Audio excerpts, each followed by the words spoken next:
on page test, in middle of the page, and we were explaining about the difference between the kava and tsoy, the middle line, that goes up from the highest level down to the lowest level, just like the Bria Chatich, just like the central bar in the Mishkan that wrapped around miraculously all three walls of the Mishkan, and similarly, the midah and tzois, the level of Yaakov, the level of rachmim and compassion, is something that goes from the highest most levels to the lowest most level. Another aspect we said about it is that it doesn't change, that it's the same from the highest level to the lowest level, not like the right and the left lines, which even though they have a source also in Kesser, though a lower level in Kesser, but it dissipates, it gets less as it goes on. And we're going to continue explaining this also from a human being, since a person is also reflecting of the level above, and therefore he has them as well, these different levels. So therefore he also has, the body is made up of a right side, that's the kava yamin, the right arm, the right foot, then there's the left arm and left foot, and then there's the center of the body, which is the head, the trunk, at the place of the bris. That is all like the kava and tzoy, and it's similar to the center line above, that there is, like we're soon going to explain the similarity. So we're holding on page 10, line 9. In a kava yamin v'kava small yeshem shinui. In the right line and in the left line, there are changes. For example, we're talking first in the body of the person. It's not the same, the hands to the feet. The feet are obviously of a lesser energy and life force and revelation of the soul than the hands. And how much more so when it comes to the nails of the hand, the nails of the feet, that is even further at the highest dissipate. They become lesser and lesser and decreased and so on. As opposed to the middle line, it's known, what the Chazal say, Ein kishui elo ladas, that the awakening of the place of the bris milah is only through conscious, meaning the Chassidus explains that there's a direct connection between the arousal of that limb, of that organ, with the level of das. So even though it seems to be lower even than the trunk, still in all it's connected with the brain. Immediately when he becomes awakened and aroused in his mind, that's in his brain, in that very moment, the level of Yisoid, which is the place of the Bris Milah, becomes aroused as well. Let's explain the Isafis and the Sefer Torah. So we see that direct line between the head, the trunk, and the Yisoid, the end of the trunk, the place of the Bris, that there's like a direct connection and it doesn't dissipate, not like the arm and the leg, not like the arms and the nails and so on, that the chayes becomes lessened and less. So just like it's by a person down here below, the same thing, the קינו גם בשלושה הקווים של מעלה.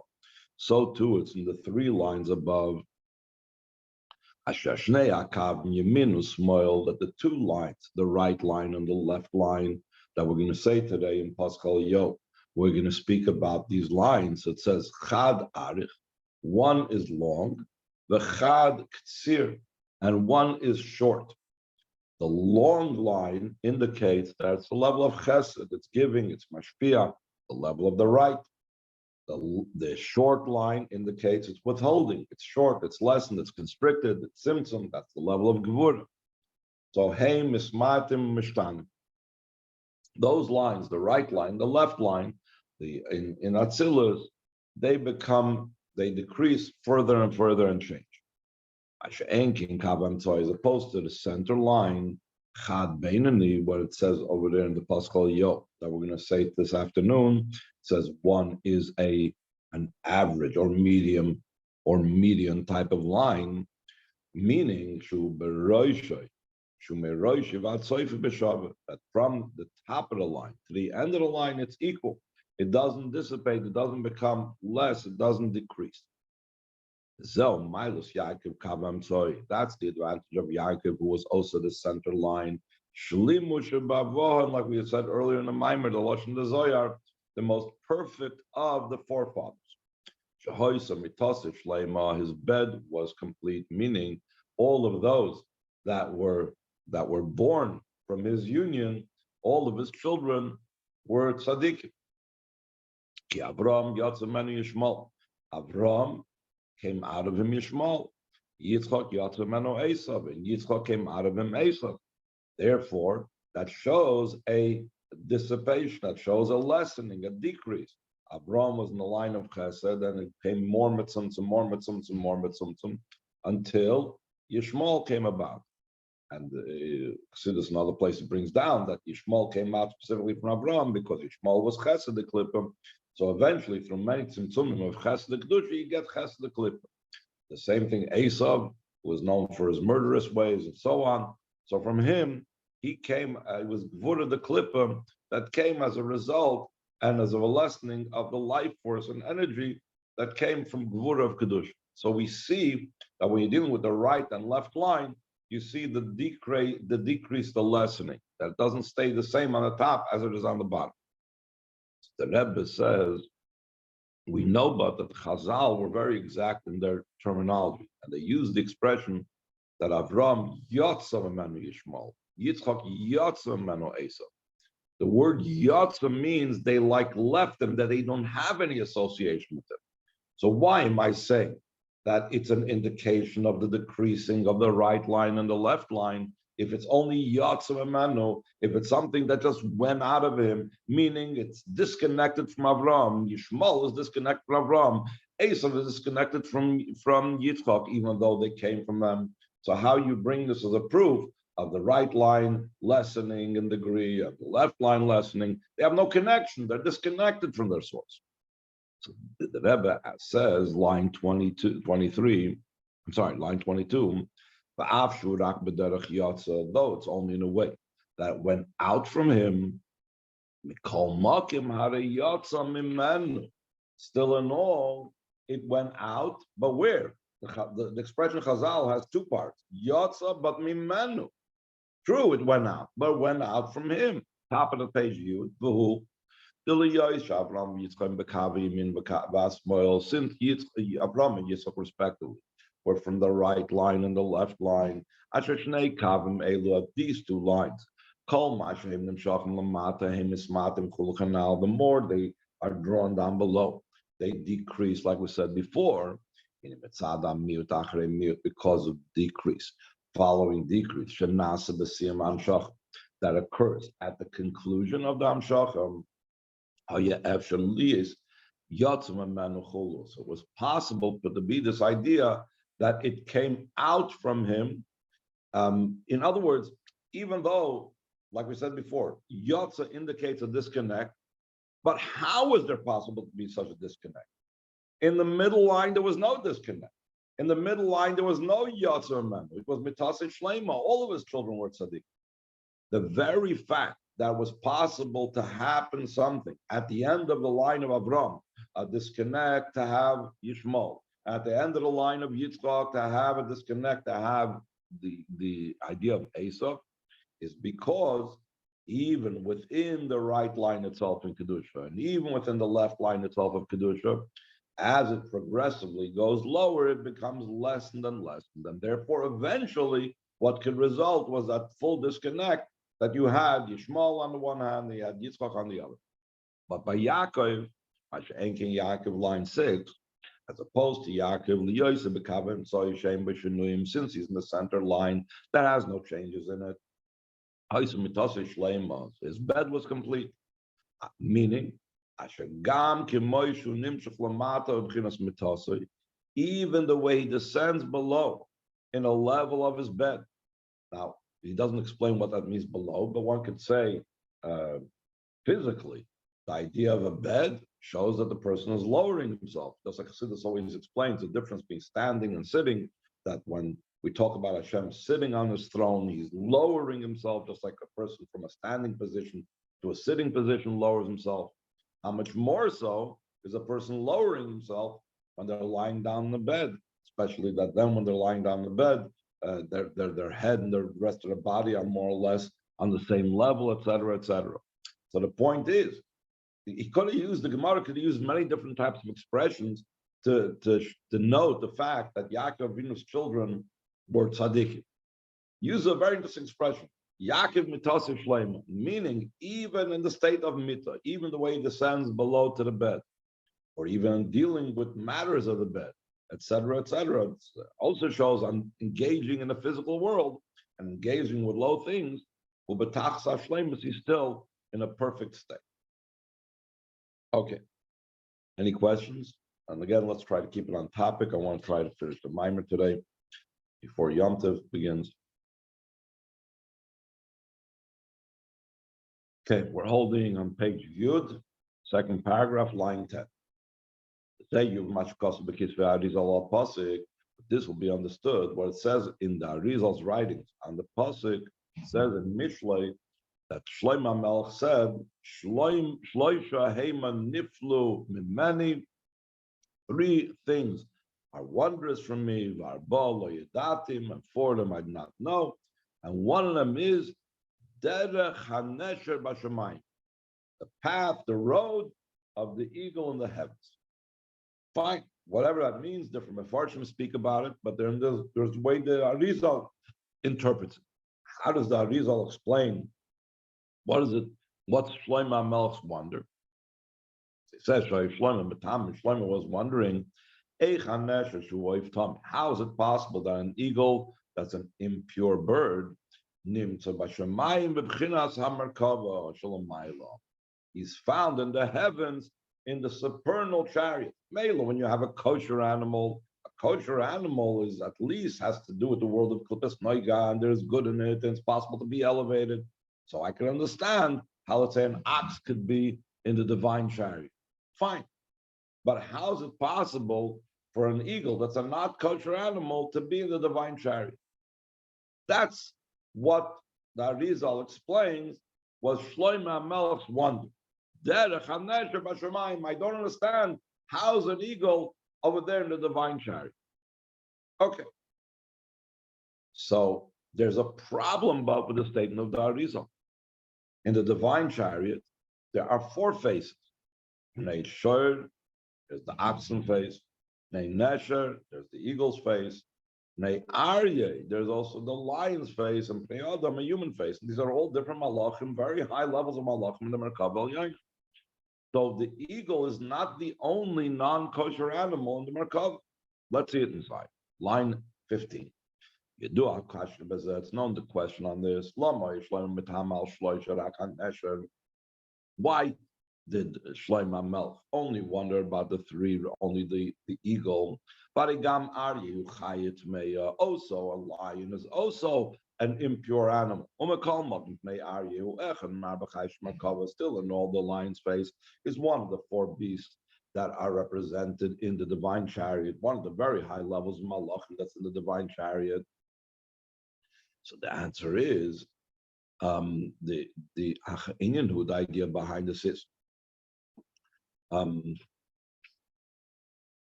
nesher meloshen noshar v'nofal. The word nesher is also from the word something like when it drops off the trees. When we have it now in the halachas of lulav and sukkah, it speaks about if something falls from the schach into the sukkah, that's called alim noishrim, or it falls off your leaves from the hadashim, it's called noshar. So we see nesher is related to the word falling off, descending. This is the uniqueness of nesher, of the eagle, that the Arizal had a question about, but the Arizal interpreted Shlomo Melech's question, but not about the lion. It says, when it comes to the eagle, it's telling you as follows. even that which fell off, this also still is connected and associated with the heavens. Therefore, his wonder was specifically about the eagle and not about the lion. When we say about the lion's face being over there in the Merkava Yaina, it's only the root of the lion. And not the way it fell down here in a way of a non-kosher animal.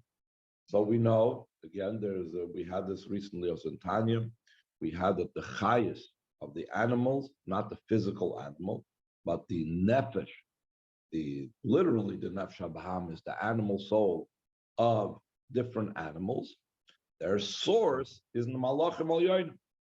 But still in all, the nefesh of the non-kosher animals come from shal shlipsat meis. Any non-kosher animal, the nefesh comes from shal shlipsat meis.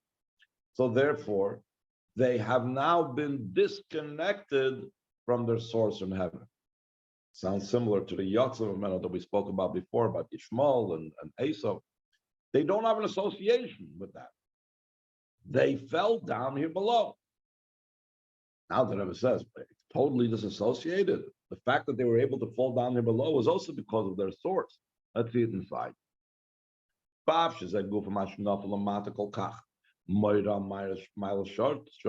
the very fact that it fell so much down below, that indicates on its high root, line 25, like it's known what it says in the commentary of the Orach Chaim on Parshas Achrei, because the powerful light of holiness that's in the lion's face of the divine chariot, that's because it's so high, that's why it descended so low. Not like the oxen face that did not fall down to a non-kosher animal. The oxen face, it's not such a powerful light, so it didn't fall down so low. But here you're telling me that the difference between the lion and the eagle is that the lion is lower but disconnected. The Rebbe goes on to say, line 28, true, in source, in root, the fact that it was able to fall so low is because it came from very high up. Like the very famous example, it's brought down in Chassidus, that when you have a wall, it's made up of many stones or many bricks, and the wall falls down, so the topmost brick, the topmost stone, falls the furthest from the location, from the original location. But now that it fell, the brick is not on top anymore. Now that it fell, the brick or that stone is the furthest from the location of where it was originally. The same thing on the on the line, there's no question. It was once upon a time in its source, very, very powerful, very, very high. And because of that, when it came down here below, it fell very low and very far. Very good, fine. But now it's disconnected. There's no question about that. Through the different coverings of our soils and the curtains, we have sekim, and all the different the divisions and separations that separate. So the lion fell down and now is disconnected from its root. Top of Yud Aleph, as opposed to the way of the eagle in the heavens. That means that also that which fell down is also in the heavens. That's what it means. The eagle, even when it is down here, even when it is a chayat meya, even when it is a non-kosher animal, still retains its connection with the Merkava Elyoina, not like the lion. Why is that connection there? This is what we began the Maimer, that the eagle is the idea of Rachmanis, the idea of compassion, mercy. Mercy is the middle line. And the middle line is the level of going from the highest to the lowest. And it's the same when it's high and below. Yimin Mekareves is small doicha, the middle line, the center line, the kav of rachmim and compassion is in between the line of the right, which is about bringing close, no distinctions, no differentiation, or the left line, which is totally about pushing away. The mashi min mekareves, what's the idea of the right bringing close? The right bringing close is about refining and elevating permitted things. That is essentially the function of mitzvahs asa is yimin makareves. Mitzvahs asa engages with things that are permitted and elevates them. But mitzvahs asa cannot be done with something that's prohibited. For example, like the Alter Rebbe brings the example, you cannot use an esrig from arlo because it's prohibited. As opposed to things that are prohibited. And also, the Alter Rebbe also says from the word bound up and imprisoned in the hands of the external ones of the clippers. So when it comes to those things that come from Shalshkat Meyes, over there's the left that pushes away. In other words, mitzvah sloises is about disengagement, removal, the separation. That is the difference in Yamin, Mekareves, a small doicha. That's mitzvah asay and mitzvah sloises. Comes comes the middle line, comes the level of the eagle, the rachamim. What does that do? As opposed to from the middle and center line, the level of compassion and mercy of the eagle. Also that which fell down. Also, this is in heaven. Why? How is that possible? That something that fell down below, even into clippers, like the eagle itself, is how can it still be connected to the heavens? The center line, the level of the eagle, the level of mercy and compassion, that's the idea of tshuva, like we said before, that Parshas Hazinu is always read in close proximity, either the week before or the week after Yom Kippur, that the theme of Yom Kippur is tshuva, because that's what the eagle represents, that's what the mercy represents, that's what the center line is. That the tshuva transforms also the intentional sins to holiness. At the beginning of a person's service of tshuva. So it says, the intentional sins are becoming not as severe as intentional sins. They're considered like a shoygig, like unintentional sins. But the purpose and the goal of tshuva is that the intentional sins becomes transformed to mitzvahs, to positive things. That is why, because the midah of rachum, the kavem tzoy, can go from the highest most level and reach down even into shalshkat meyes. Shalshkat meyes is intentional sins, and transform it and elevate it, because tshuva, the kavem tzoy, is high and low all the same level. That is the advantage of tshuva. It says, Sur merava say toiv, baki sholem, says turn away from bad and do good, and then search out peace. What is the searching out of peace? The searching out of peace is making peace between the two opposites, between klippa and kedusha, transforming klippa to kedusha. And that's the advantage of the avodah of tshuva, which is signified by the term baki sholem. Allah avoided the sur merav over the avodah of turning away from bad. That's the mitzvah lois asay, and versus the avodah also of asay toiv, the idea of dealing with mitzvah asay, engaging and elevating. The avodah of baki sholem has the highest and lowest, and they're all bound up together. And that's like the derech k'nesher b'shamayim, that even while being down here, a chayat meya, it's still connected above. Let's finish the mimer. Kenשר, Ya'ir, קינו, that's what it says, that like an eagle awakens its nest. It's referring and continuing what it says a few psukim beforehand, that his nation is a part of Avaya. Yaakov is a rope of his inheritance. He will find him in a desert land. He will guard him like the pupil of his eye. So he's going to explain all of these parts of the pasuk that relates what we were talking about tshuva and so on.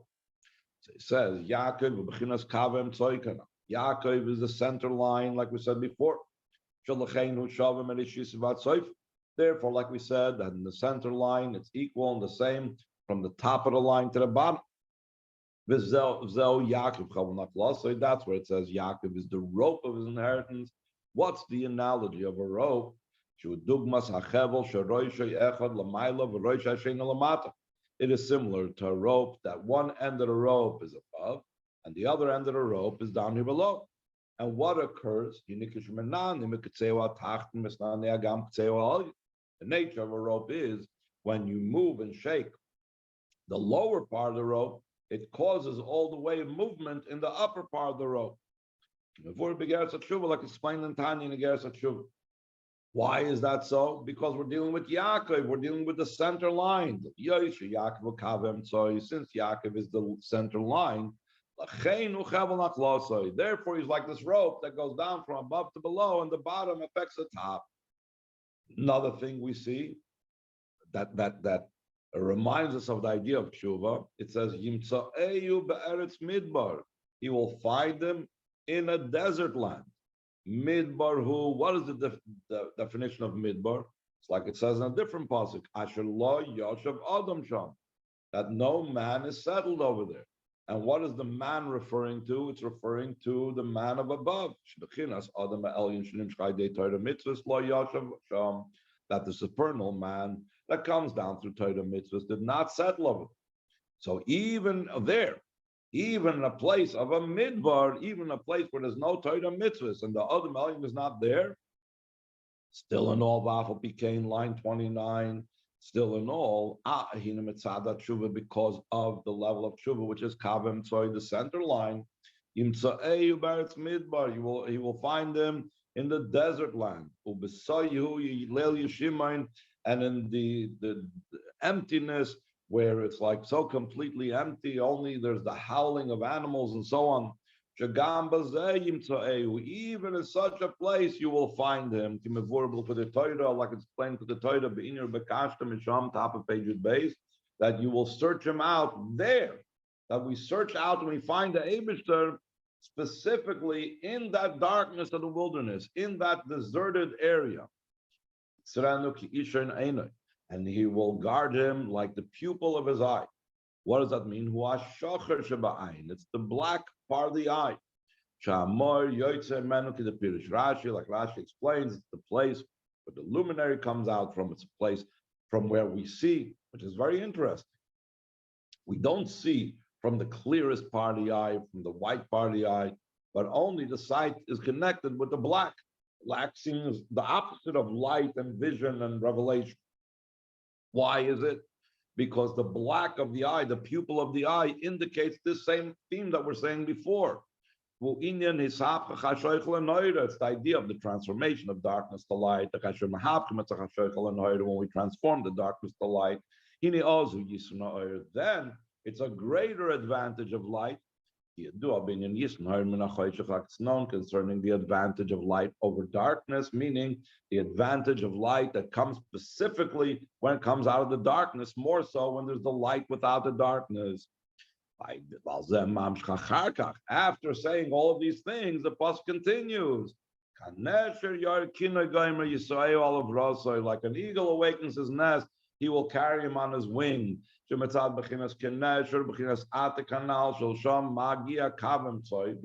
level like an eagle, that's the level of Atik, that over there, the center line reaches all the way to the innermost level of Kesser.